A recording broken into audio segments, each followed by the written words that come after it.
Halo teman-teman semua, selamat datang di tutorial kalkulus. Pada kesempatan kali ini kita akan membahas tentang kalkulus bab 6, tepatnya bagian kedua lanjutan dari bab 6 part 1 kemarin. Jadi, untuk pokok bahasannya, yang pertama itu adalah pertumbuhan eksponensial dan juga peluruhan. Nah, pertama untuk pertumbuhan eksponensial sendiri itu adalah suatu pertumbuhan yang kita anggap pertumbuhannya atau kenaikan nilai fungsi pada interval waktu tertentu dia itu proporsional dengan nilai fungsi tersebut. Atau secara matematis kita bisa tuliskan begini.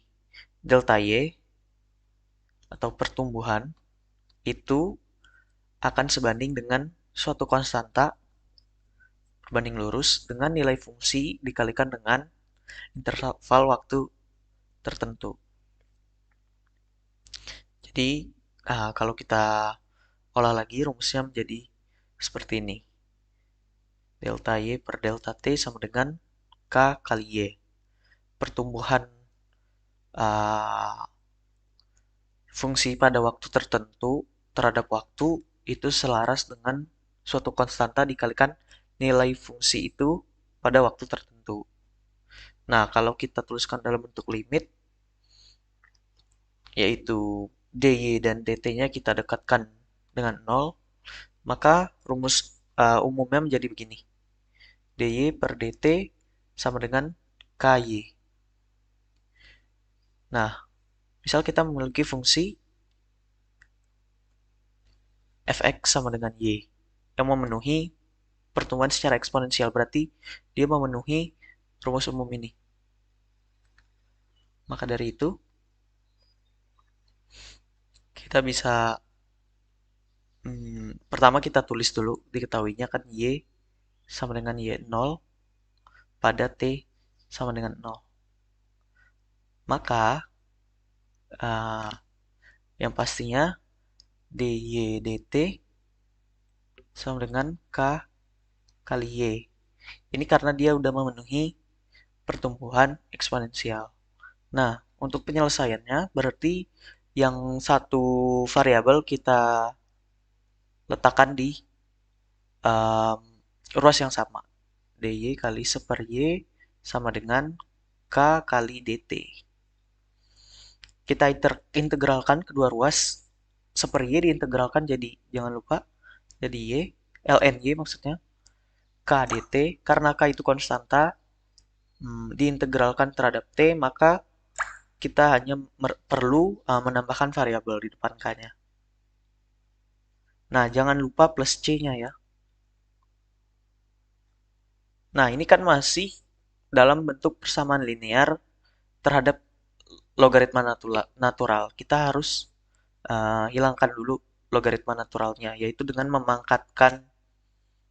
menjadikan persamaan ini sebagai pangkat dari E. Maka menjadi E pangkat ln Y sama dengan E pangkat KT plus C. Nah, dari sini E pangkat ln Y akan menjadi Y kan. Kemudian E pangkat KT plus C menjadi E pangkat KT dikali dengan E pangkat C. Nah, untuk E pangkat C sendiri, karena konstanta dipangkatkan dengan konstanta, hasilnya akan menjadi konstanta juga. Jadi rumus umumnya menjadi Y sama dengan C bintang kali E pangkat KT. Jadi persamaan umumnya, penyelesaian dari persamaan umum itu adalah ini teman-teman. Ya.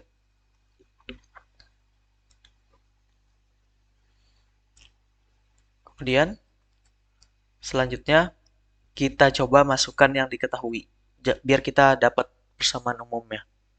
Katanya pada T sama dengan 0, Y-nya itu sama dengan Y0. Berarti Y sama dengan C bintang kali E pangkat K kali 0, ini sama dengan Y0 katanya. Maka Y0 sama dengan C bintang. Terus kalau kita tuliskan ulang berarti Y sama dengan Y0 kali E pangkat KT. Ini penyelesaian buat soal di atas. Ini penyelesaian umum.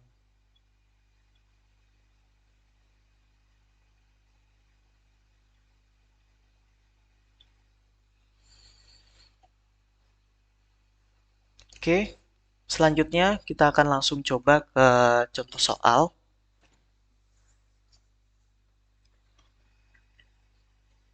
Misalkan the number of bacteria in a rapidly growing culture, uh, jumlah bakteria pada kultur yang bertumbuh dengan cepat diestimasi sebesar 10.000.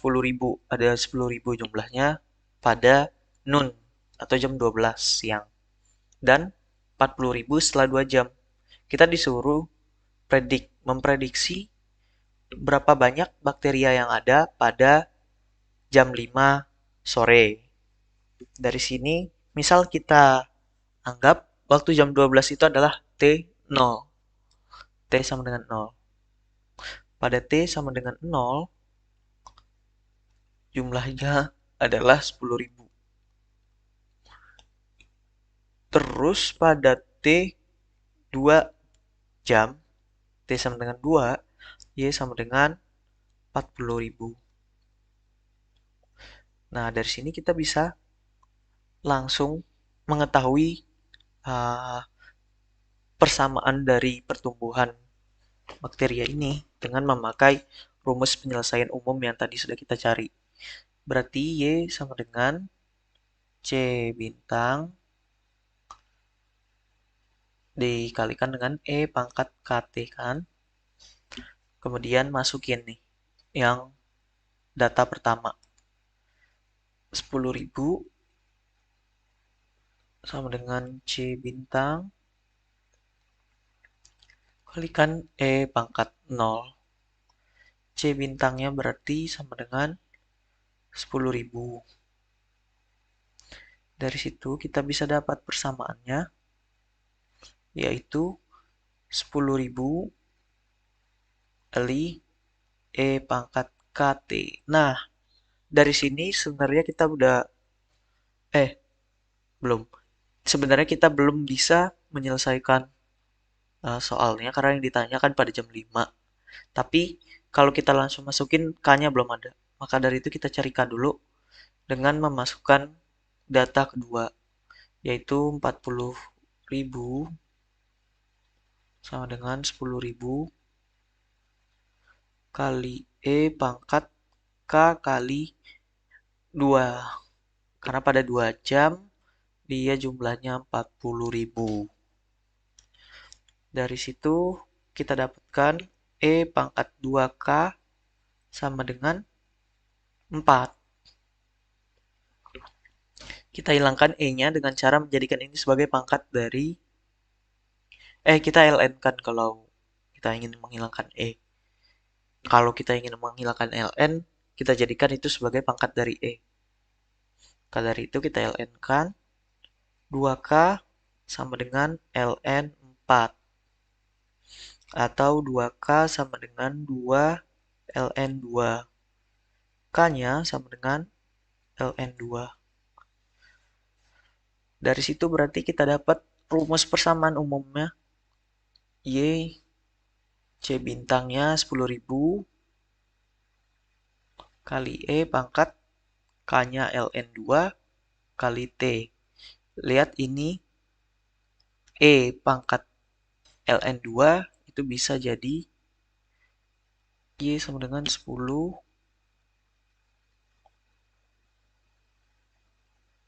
kali E pangkat ln 2 kalau pangkat ditambah menjadi pangkat dikali menjadi uh, pemangkat ganda.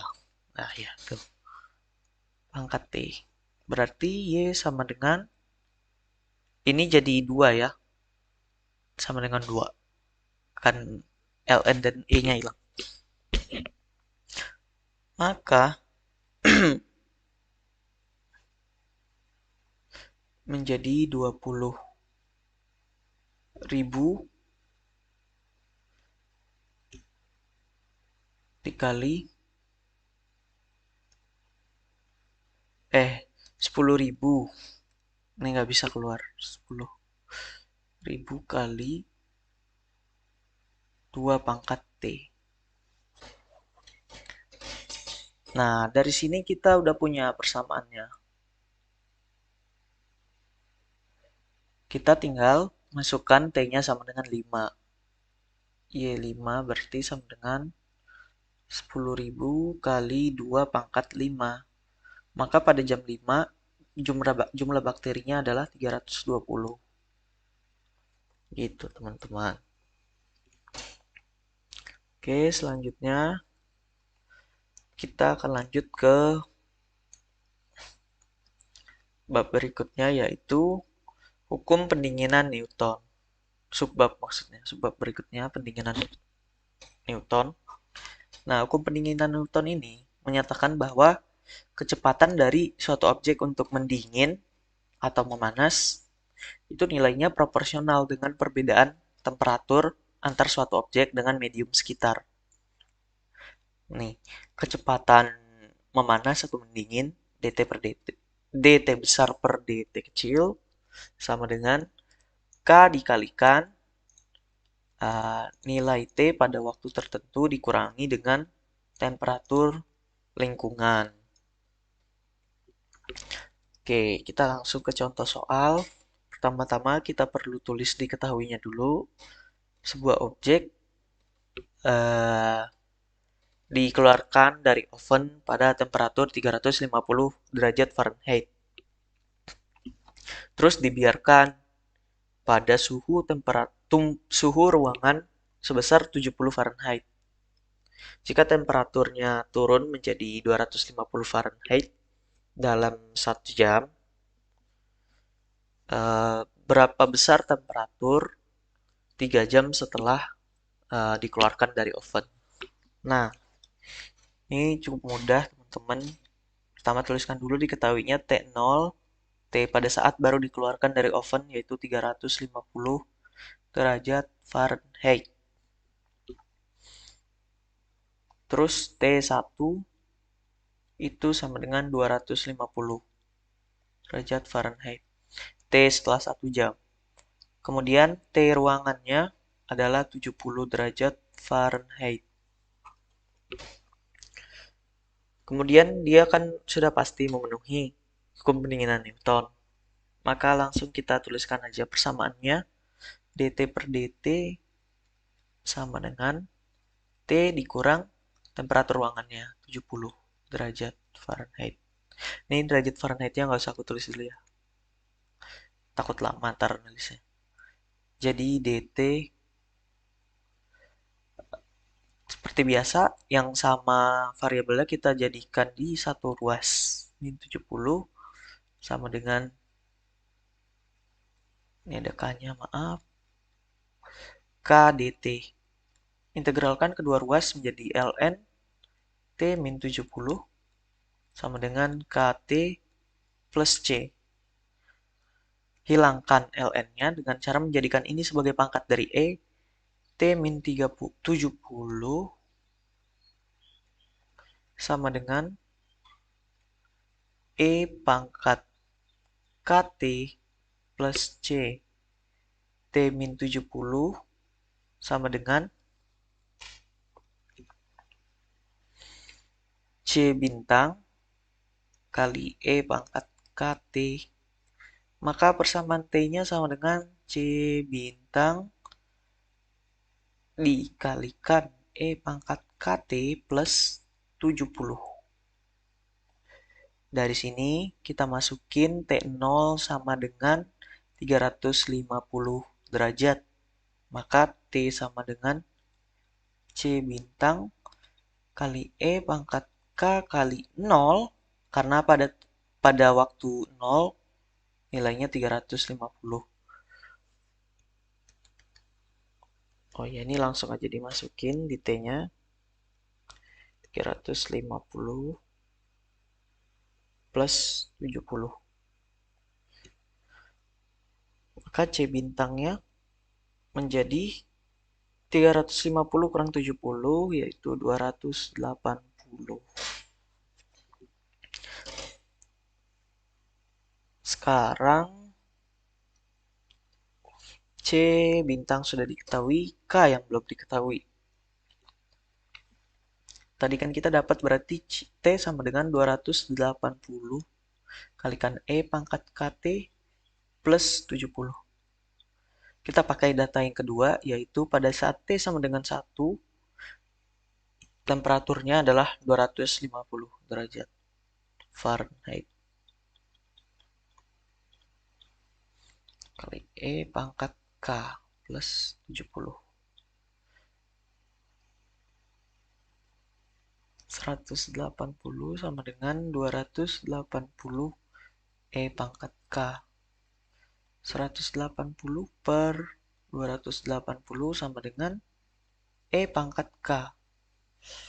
Kita ln kan kedua ruas, ln 180 per 280 sama dengan K. Dari sini kita dapat K-nya. Sebentar, hitung.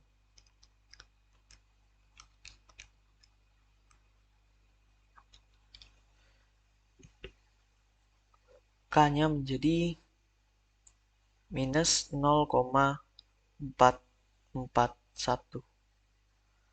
Maka persamaan T-nya menjadi 280 kali E pangkat minus 0,441 T plus 70. Ditanya T3, masukin aja. T-nya menjadi 3, E pangkat min 441 kali 3 plus 70. Maka T3-nya sama dengan, oh ini ada nolnya.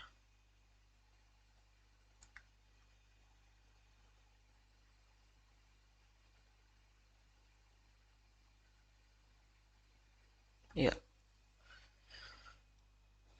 aku hitung dulu. E pangkat minus 0,441 kali 3 kalikan 280 tambah 70. Maka suhu pada 3 jam setelahnya adalah 144,57 derajat Fahrenheit. Ini teman-teman untuk pendinginan Newton. Selanjutnya kita ke subbab selanjutnya, yaitu bunga majemuk. Bunga majemuk, jika kita menaruh uang di bank nih sebesar 100.000 rupiah dan diberikan bunga majemuk bulanan sebesar 12%, maka rumus ini berlaku untuk nilai uang kita terhadap waktu. Berarti misal jumlah uang terhadap waktu, maka rumusnya adalah jumlah uang awal kita, jumlah awal dikalikan 1 ditambah bunga 0,12 nih bunganya, kan 12%, berarti 0,12 dibagi jumlah pemajemukan. Kan ini bunga majemuk bulanan, berarti dalam setahun itu dimajemukan sebanyak 12 kali.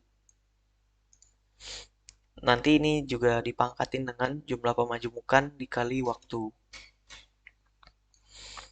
Atau rumus umumnya menjadi ini.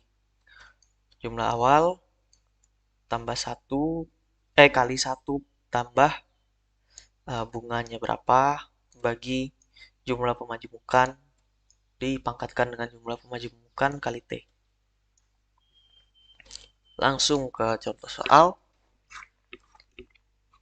Misal kita punya dana awal, si Catherine punya dana awal $500 dan bunganya itu 4%.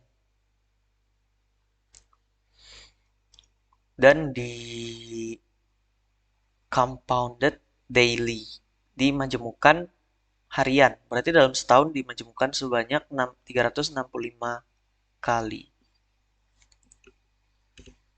Nah, setelah 3 tahun, dia akan berapa nilainya?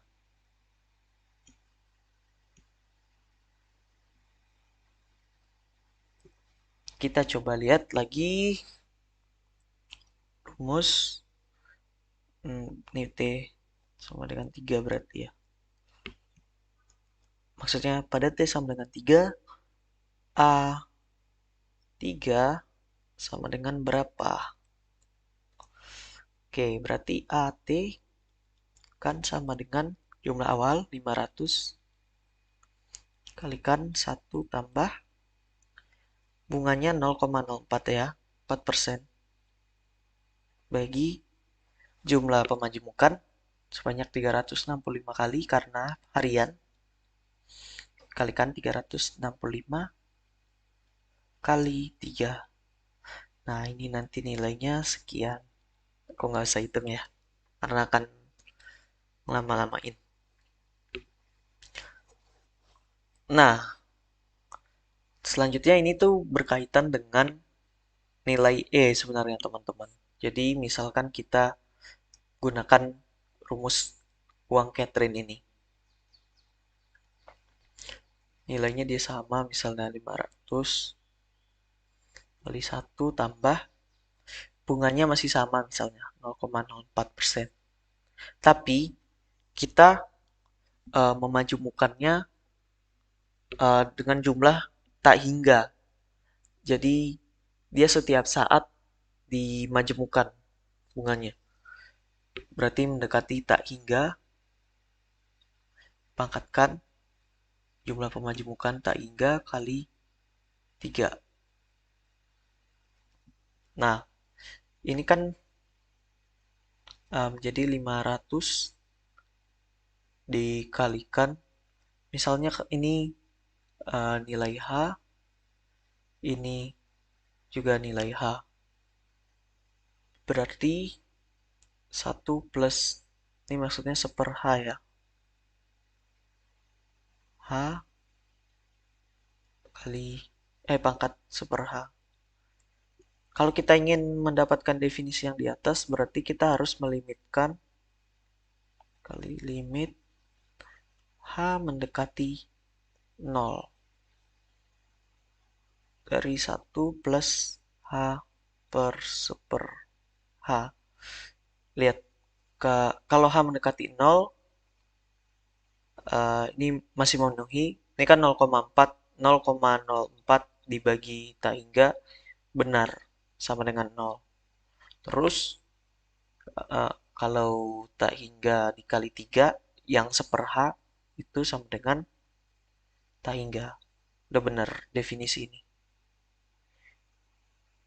Nah, ternyata ini tuh nilainya akan sama dengan 500 dikalikan dengan E. Sesuai dengan teorema ini. Gitu teman-teman. Selanjutnya kita akan lanjut ke subbab berikutnya, yaitu persamaan linear orde pertama.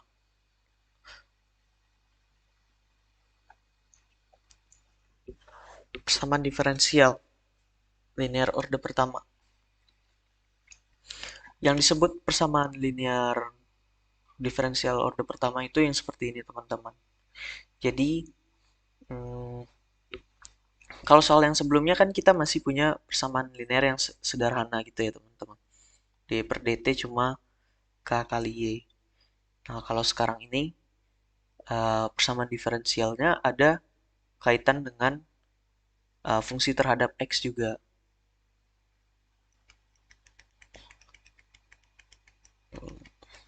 Nah, penyelesaiannya gimana sih kalau kita punya fungsi seperti ini nih?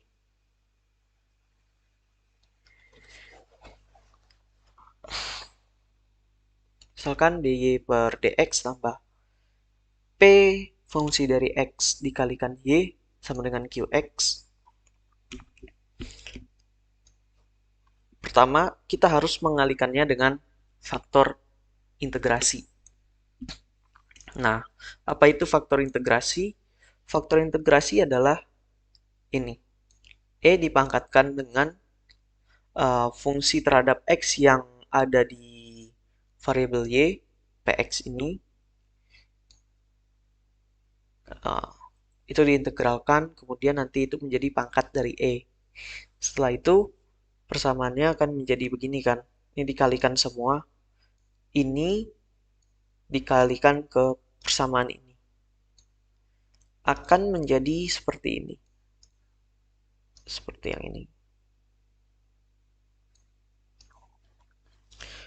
Dari situ,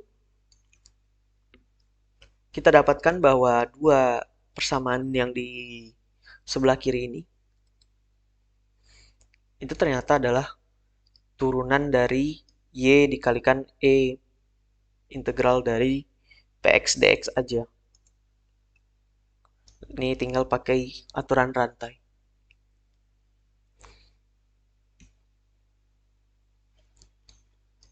Kemudian ini tinggal dikalikan aja. Setelah itu kita selesaikan y-nya dengan cara mengintegralkan kedua ruas. Setelah itu dapat persamaan begini. Ntar y-nya berarti tinggal ruas kanan dibagi e pangkat integral px dx. Atau tinggal jadikan e pangkat integral px dx-nya pangkatnya negatif.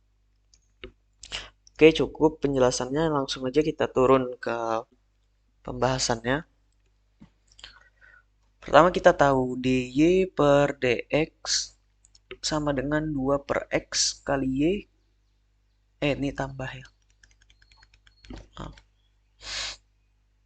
Tambah 2 per x kali y sama dengan sin 3x per x kuadrat.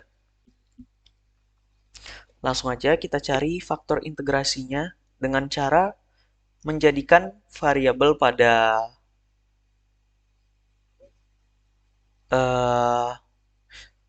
fungsi yang ada pada variabel y sebagai pangkat dari e, yaitu nih 2x ini. Berarti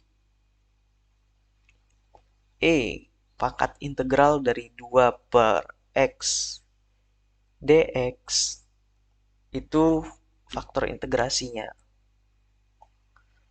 Kita pertama-tama integralkan dulu 2 per x dx. Ini sama dengan ln 2 ya. Kemudian dapatlah faktor integrasinya adalah e pangkat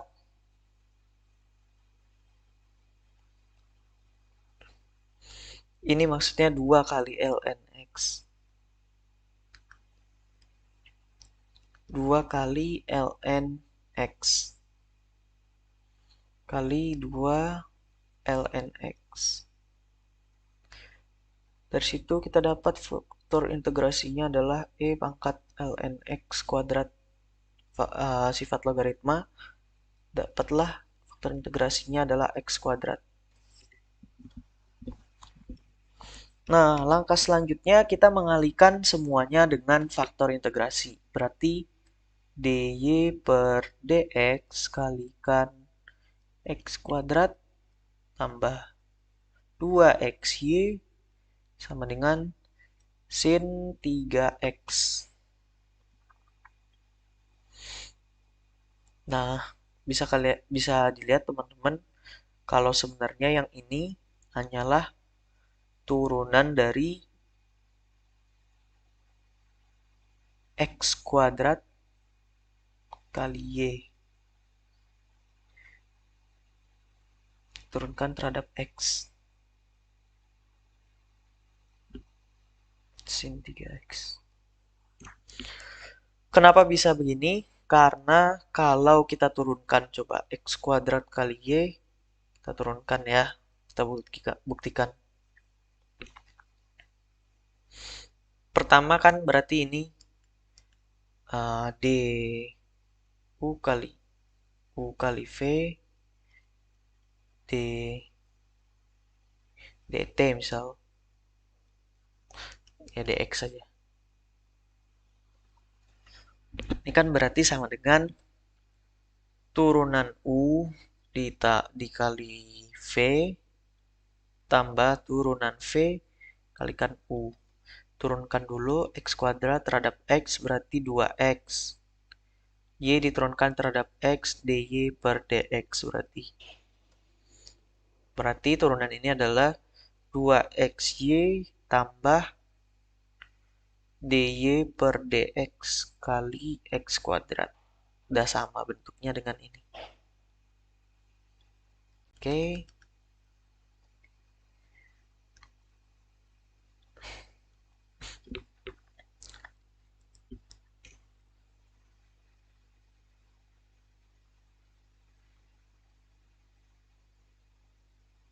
Setelah itu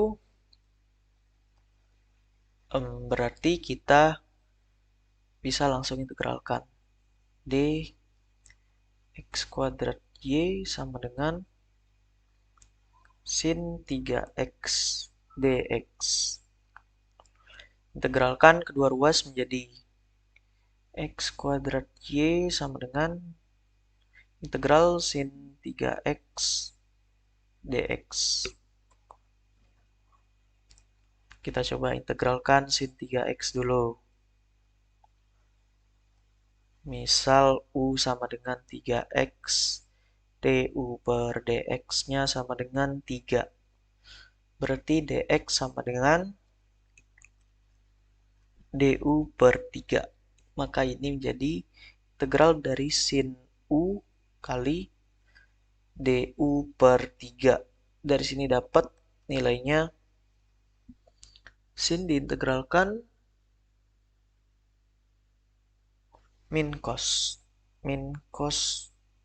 U per 3 atau min cos 3x per 3 tambah C. Kita lanjut yang ini berarti menjadi x kuadrat y sama dengan min cos 3x per 3 tambah C. Maka y-nya sama dengan min cos 3x per 3 tambah C dibagi x kuadrat. Ini penyelesaiannya. Ini masih penyelesaian umum. Untuk cari C-nya kita harus punya data. Begitu teman-teman. Ini untuk menyelesaikan persamaan linear diferensial orde pertama. Selanjutnya itu ada subbab berikutnya yaitu inverse trigonometri beserta turunannya. Nah, definisinya untuk mendapatkan inverse dari sin dan kosin, kita pertama restrict atau membatasi domainnya itu hanya di minus pi per 2 sampai pi per 2. Karena seperti yang kalian tahu, rumus sin itu dia berosilasi terus kan sampai tak hingga. Jadi kita perlu batasi. Yang terdefinisi itu di batas berapa aja. Untuk sin itu dia min pi per 2 sampai pi per 2. Kalau buat cos dari 0 sampai pi. Inverse-nya itu ya begini. X sama dengan sin pangkat min 1 dari Y. Sin inverse dari Y. X sama dengan cos inverse dari Y. Untuk tan juga cuma perbedaan di batasnya aja. Nah, kemudian untuk rumus jadinya ada beberapa, yaitu sebagai berikut. Untuk pembuktiannya bisa teman-teman lihat dia pakai pendekatan dari sifat identitas dan kuadrat plus cos kuadrat sama dengan 1.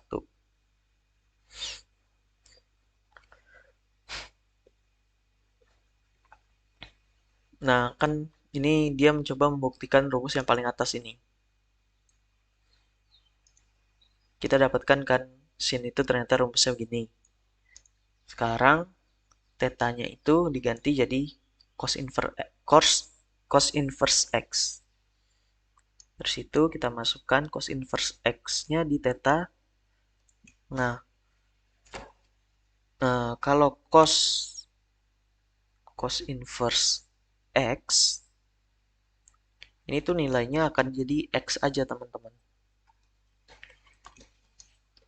Jadi jadilah seperti ini. Jadi asal usulnya itu dari rumus identitas.